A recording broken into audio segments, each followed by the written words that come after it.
Hello बच्चों, आज हम कक्षा 6 का चैप्टर शुरू करने वाले हैं जिसका नाम है चुंबकों द्वारा मनोरंजन।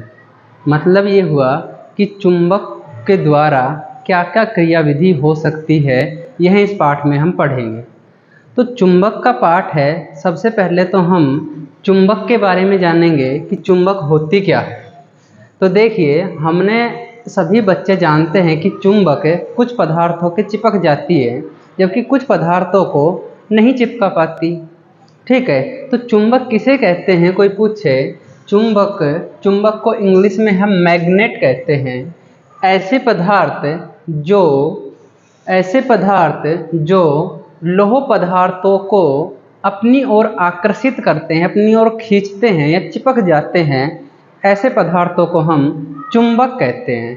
तो चुंबक के बारे में कोई पूछे, मैग्नेट के बारे में पूछे, हमें बताना है कि ऐसे पदार्थ जो लोह से बने हुए पदार्थों को अपनी ओर खींचते हैं या आकर्षित करते हैं, चिपका लेते हैं, उन्हें हम चुंबक कहते हैं। ठीक है, अब चुंबक कहते हैं एक पदार्थ पाया जाता है जिसका नाम है मैग्नेटाइट।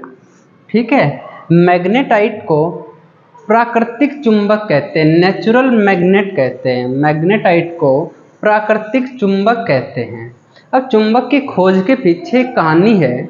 वो कहानी क्या है कि एक गडरिया होता है, वो अपनी गायों को या फिर भेड़ को पहाड़ों में चराने के लिए ले जाता है। उसके पास में एक डंडा होता है। उस डंडे के ऊपरी हिस्से पर वो एक लोहे की या फिर किसी धातु की टोपी लगा कर रखता है। जब वो जाता है तो उसको ऐसे ज़मीन में रगड़ते हुए जाता है, तो वो देखता है कि उसके ऊपर कुछ पदार्थ चिपक जाते हैं। एक दिन वह डंडा या उस डंडे की वह टोपी किसी पत्थर के चिपक गई, तो उसे खींचने में थोड़ा जोर लगाना पड़ा। वह पत्थर जो था जिसके वो चिपकी थी, वो एक चुंबक थी। इस प्रकार उसका नाम मैग्नस था। मैग्नस के नाम पर ही इस पदार्थ का नाम भी मैग्नेट रख दिया गया, चुंबक रख दिया गया। ठीक है, तो चुंबक लोह पदार्थों को अपनी ओर आकर्षित करते हैं, चिपका लेते हैं, और मैग्नेटाइट को प्राकृतिक चुंबक यानी नेचुरल मैग्नेट कहते हैं। अब देखते हैं चुंबक किस किस आकार की हो सकती है, कैसी आकृति हो सकती है, शेप कैसी होती है चुंबक की।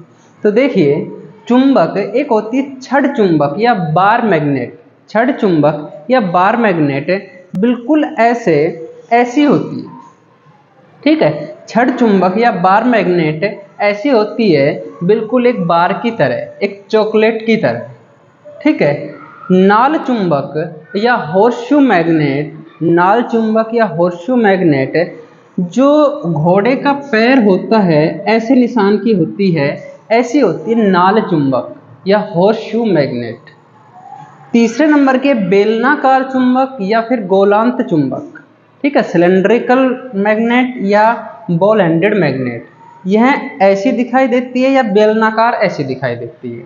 तो चुंबक के 3 प्रकार की चुंबक पाई जाती है, 3 आकार की चुंबक मुख्यतः पाई जाती है। एक तो छड़ चुंबक, बार मैग्नेट, नाल चुंबक और शू मैग्नेट। बेलनाकार या गोलांत चुंबक जिसे हम सिलेंड्रिकल मैग्नेट या फिर बॉल एंडेड मैग्नेट कहते हैं। ठीक है, उसके बाद में कुछ पदार्थ होते हैं, जैसे कुछ ऐसे पदार्थ होते हैं जो चुंबक के चिपक जाते हैं, जबकि कुछ पदार्थ ऐसे होते हैं जो चुंबक के नहीं चिपकते हैं। इस आधार पर हमने 2 प्रकार के पदार्थ पढ़ने हैं, चुंबकीय व अचुंबकीय पदार्थ, magnetic and non magnetic material. Magnetic and non magnetic material, चुंबकीय या अचुंबकीय पदार्थ। देखिए, ऐसे पदार्थ जो चुंबक के चिपकते हैं, चुंबक की ओर आकर्षित होते हैं, उन्हें हम चुंबकीय पदार्थ कहते हैं। उन्हें हम चुंबकीय पदार्थ कहते हैं। वे पदार्थ जो चुंबक की ओर आकर्षित होते हैं या चुंबक के चिपक जाते हैं, उन्हें हम चुंबकीय पदार्थ कहते हैं। ये 3 नाम याद रखना, लोहा, निकिल और कोबाल्ट। लोहा, निकिल और कोबाल्ट, ये एक धातु है। इन पदार्थों से बने हुए पदार्थों पर, इन धातुओं से बने हुए पदार्थों पर चुंबक चिपकती है, इसलिए इन पदार्थों को हम चुंबकीय या मैग्नेटिक मटेरियल कहते हैं, चुंबकीय पदार्थ कहते हैं। वे पदार्थ जो चुंबक की ओर आकर्षित नहीं होते, चुंबक के नहीं चिपकते हैं, ऐसे पदार्थों को हम अनुचुंबकीय पदार्थ कहते हैं।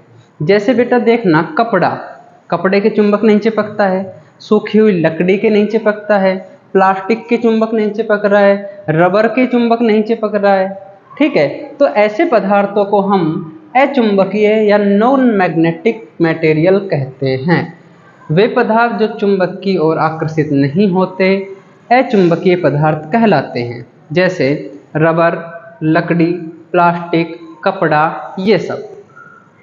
तो ये आज हमने देखा चुंबक के बारे में कि चुंबक किसे कहते हैं, चुंबक किस किस आकार में पाई जाती है, और चुंबक के चिपकने वाले पदार्थों के आधार पर चुंबक दो प्रकार के होते हैं, चुंबकीय पदार्थ, अचुंबकीय और चुंबकीय पदार्थ। तो बेटा इतना समझ में आया, ठीक है। इस वीडियो को पूरा देखें, अपनी कॉपी में नोट्स बनाएं। इसके बाद में इसके आगे बढ़ेंगे, उसमें हम चुंबक के ध्रुव देखेंगे और चुंबक के साथ हम कैसे खेल सकते हैं यह देखेंगे। फिलहाल इसको आप नोट कर सकते हैं।